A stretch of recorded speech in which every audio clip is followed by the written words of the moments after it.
देवभूमि उत्तराखंड के अजय सिंह बिष्ट कैसे बन गए देश के सबसे बड़े प्रदेश उत्तर प्रदेश के मुख्यमंत्री योगी आदित्यनाथ। आज योगी आदित्यनाथ का जन्मदिन है और योगी आदित्यनाथ किस तरह से अजय सिंह बिष्ट से योगी बने, आज ये पूरी कहानी इस खास रिपोर्ट में मैं आपको सुनाऊंगा। नमस्कार, आप देख रहे हैं हिलमेल, मैं हूं आपके साथ विजय नेगी। इतिहास के पन्नों को पलटते हैं। दिन था 5 जून 1972। आनंद सिंह बिष्ट और सावित्री देवी के घर में एक बच्चे ने जन्म लिया जिसका नाम रखा गया अजय सिंह बिष्ट। अजय सिंह बिष्ट के पिता आनंद सिंह बिष्ट एक फॉरेस्ट रेंजर थे। एक मध्यम परिवार में उनका जन्म हुआ। शुरुआती पढ़ाई ऋषिकेश और गजा के स्कूलों में उन्होंने पूरी की। उसके बाद उन्होंने कॉलेज करने के लिए कोटद्वार के पीजी कॉलेज में एडमिशन लिया। गणित के वो अच्छे छात्र थे और इसीलिए गणित विषय में उन्होंने स्नातक किया और कॉलेज के दिनों में ही वो छात्र राजनीति में कूद पड़े थे और राम जन्मभूमि आंदोलन से वो जुड़ गए थे। अचानक एक दिन ऋषिकेश जा रहा हूं बोलकर अजय सिंह बिष्ट चले गए। पिता आनंद सिंह बिष्ट उनकी तलाश में गए, लेकिन ऋषिकेश में अजय सिंह बिष्ट नहीं मिले। पता चला कि अजय सिंह बिष्ट तो गोरखनाथ मंदिर में हैं। उनके पिता गोरखनाथ मंदिर पहुंचे तो वहां देखा कि उनका बेटा सन्यासी का चोला पहनकर बैठा हुआ था, कान छिदवाए हुए थे और सन्यास की दीक्षा ले रहा था। अजय सिंह बिष्ट गोरखनाथ गए। गोरखनाथ मंदिर में वहां के जो तत्कालीन महंत थे, महंत अवैधनाथ, वो अजय सिंह बिष्ट के गुरु बने। उसके बाद योगी आदित्यनाथ का नाम भी अवैधनाथ ने ही अजय सिंह बिष्ट को दिया। 1994 में जब अवैधनाथ ने अजय सिंह बिष्ट को अपना उत्तराधिकारी घोषित किया तो योगी आदित्यनाथ का नाम दिया। उसके बाद 1994 में योगी आदित्यनाथ का उदय हुआ और वो उसी नाम से फिर पहचाने जाने लगे। 1994 में पूरी तरह से सांसारिक जीवन का अजय सिंह बिष्ट ने त्याग किया। दीक्षा ली उन्होंने, सिर मुंडवाया, भगवा वस्त्र धारण किए और कान छिदवा कर नाथ पंथ के सन्यासी बन गए और उन्हें नया नाम मिला योगी आदित्यनाथ। मठ में उनका जीवन आसान नहीं था। सुबह 3 बजे उठना, गायों की सेवा करना, मठ का प्रबंधन देखना और गुरु की आज्ञा का पालन करना। धीरे धीरे वो गोरखपुर और आसपास के जिलों में छोटे महाराज के नाम से लोकप्रिय हुए। जब महंत अवैधनाथ ने राजनीति से संन्यास लेने का फैसला किया तो उन्होंने योगी आदित्यनाथ को अपना उत्तराधिकारी घोषित किया। 1998 के लोकसभा चुनाव में योगी जी पहली बार गोरखपुर से चुनावी मैदान में उतरे। मात्र 26 साल की उम्र में चुनाव जीतकर वो देश की 12वीं लोकसभा के सबसे युवा सांसद बन गए। जब वह संसद पहुंचे तो उनकी कड़क आवाज और प्रखर भाषणों ने दिल्ली के बड़े बड़े नेताओं का ध्यान खींचा। इसके बाद योगी आदित्यनाथ गोरखपुर से लगातार अजेय रहे। उन्होंने 1999, 2004, 2009 और 2014 में लगातार गोरखपुर की सीट जीती। पूर्वांचल में कानून व्यवस्था की स्थिति और सामाजिक मुद्दों को देखते हुए उन्होंने साल 2002 में हिंदू युवा वाहिनी नाम के एक संगठन की शुरुआत की। इस संगठन में गांव और कस्बों के युवाओं को जोड़ा गया और योगी जी को बहुत बड़ा जमीनी जनाधार भी इसी दौरान मिला।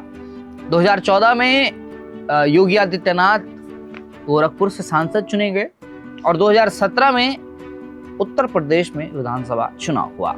अब एक दिलचस्प मोड़ यहाँ पर योगी आदित्यनाथ के जीवन में आया कि 2017 जो विधानसभा चुनाव था, जहां दूर दूर तक योगी जी का मुख्यमंत्री बनने का कोई इरादा नहीं था और ना ही कोई प्लान था, वहां बीजेपी ने उत्तर प्रदेश में उस चुनाव में बाजी मार दी, जहां ये लग रहा था कि या तो समाजवादी पार्टी जीतेगी या बसपा जीतेगी, लेकिन बीजेपी ने एक तरफा बहुमत हासिल करके उत्तर प्रदेश में सरकार बनाई और योगी आदित्यनाथ को बीजेपी के आला कमान ने उत्तर प्रदेश की कमान सौंप दी।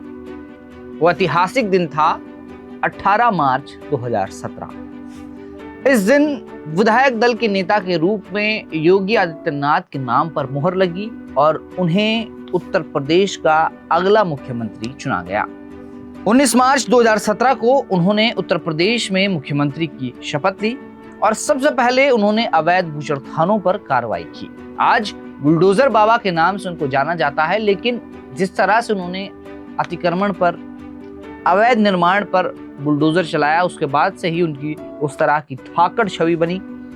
अपराधियों और माफियों की अवैध संपत्तियों पर जो सरकारी बुलडोजर चला, उसने उन्हें पूरे देश में बुलडोजर बाबा की एक नई और सख्त पहचान दी। सांसद रहते हुए योगी जी संसद में गोरखपुर के बच्चों की दिमागी बुखार से मौत के मामले पर रो भी पड़े थे।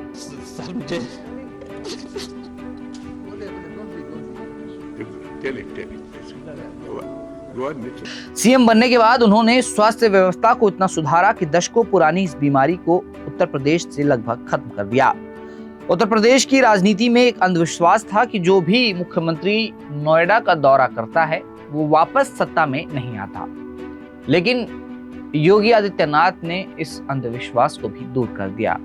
2022 में जब वो दोबारा मुख्यमंत्री चुने गए, उससे पहले कई बार उन्होंने नोएडा के दौरे किए और 2022 में भी पूर्ण बहुमत के साथ उत्तर प्रदेश में सरकार बना ली और उन्हें उत्तर प्रदेश का पुनः मुख्यमंत्री चुन लिया गया। और उत्तर प्रदेश के इतिहास में 37 साल बाद ऐसा हुआ था कि कोई मुख्यमंत्री अपना 5 साल का कार्यकाल पूरा करने के बाद दोबारा सत्ता में वापसी कर रहा हो।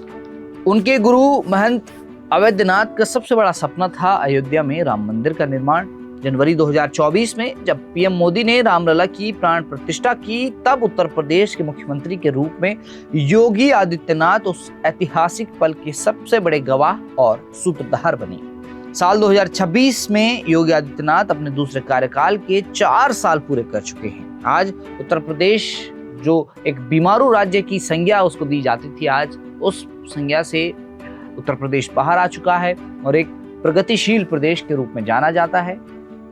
साथ ही बीजेपी के सबसे बड़े स्टार प्रचारकों की सूची में अब उनका नाम शामिल है। डिमांडिंग स्टार प्रचारक हैं वो, कहीं भी जाते हैं। अभी पश्चिम बंगाल में जो चुनाव हुए तो वहां भी योगी आदित्यनाथ का इन्फ्लुएंस बहुत ज्यादा देखने को मिला। एक साधारण सन्यासी से शुरू हुआ योगी आदित्यनाथ का ये सफर आज देश के उच्चतम नेताओं में उनको ले आया है। लीडरशिप की बात करें तो पिछले 9 साल से उत्तर प्रदेश के कमान संभाले हुए हैं। इतना बड़ा प्रदेश है, लीडरशिप की उनके अंदर बहुत तगड़ी क्वालिटी ये मानी जाती है। अपने गांव वो लगातार अब आते रहते हैं। हमने कई बार उनको देखा है अपने गांव आते हुए। एक कार्यक्रम में हिलमेल भी उनके साथ उनके गांव पहुंचा हुआ था। शिलान्यास तो कर रहे हैं, लेकिन ऐसा ना हो कि फिर जेसीबी टूटेगी। लेकिन जैसे ही संकल्प लिया गया उसके बाद कोई मशीन नहीं टूटी और इतना बड़ा कटान हुआ, ट्रीटमेंट भी हुआ, कोई नुकसान नहीं हुआ, कोई जनहानि नहीं, कोई धनहानि नहीं, कोई नहीं। पूरा व्यवस्था के साथ साथ एक मंदिर का निर्माण भी हो गया और फिर आज वहां पे उन 5 देवताओं की स्थापना का कार्यक्रम का ये पूर्ण मुहूर्त यहाँ पर पुरोहितों ने जो तय किया उसके अनुरूप ये सभी कार्यक्रम संपन्न हो रहे हैं। आज भी उनका अपनी मिट्टी से, अपने गांव से लगाव देखा जाता है। हालांकि उन्होंने सांसारिक जीवन से त्याग कर लिया है, लेकिन वो अभी भी अपने गांव से जुड़े हुए हैं। कई कार्यक्रमों में वो अपने गांव आते रहते हैं। और खास बात एक आपको बता दें कि योगी आदित्यनाथ के जो गुरु रहे महंत अवैधनाथ, उनका सन्यासी जीवन से पहले नाम कृपाल सिंह बिष्ट था, जिनका गांव भी योगी जी के गांव से काफी नजदीक है। और एक तरह से महंत अवैधनाथ न सिर्फ योगी जी के आध्यात्मिक गुरु थे बल्कि राजनीतिक गुरु भी थे, क्योंकि अवैधनाथ जी ही योगी आदित्यनाथ को राजनीति में लाए थे और उसके बाद अब एक फायर ब्रांड नेता योगी जी बन गए हैं। उत्तर प्रदेश की कमान उनको सौंपी गई है और आज योगी जी का जन्मदिन है। ये खास रिपोर्ट हमने उन पर बनाई थी, किस तरह से अजय सिंह बिष्ट से उन्होंने योगी आदित्यनाथ बनने का सफर तय किया। ये रिपोर्ट आपको कैसी लगी कमेंट में जरूर बताएं और उत्तराखंड की तमाम खबरों को जानने और देखने के लिए आप देखते रहें हिलमेल।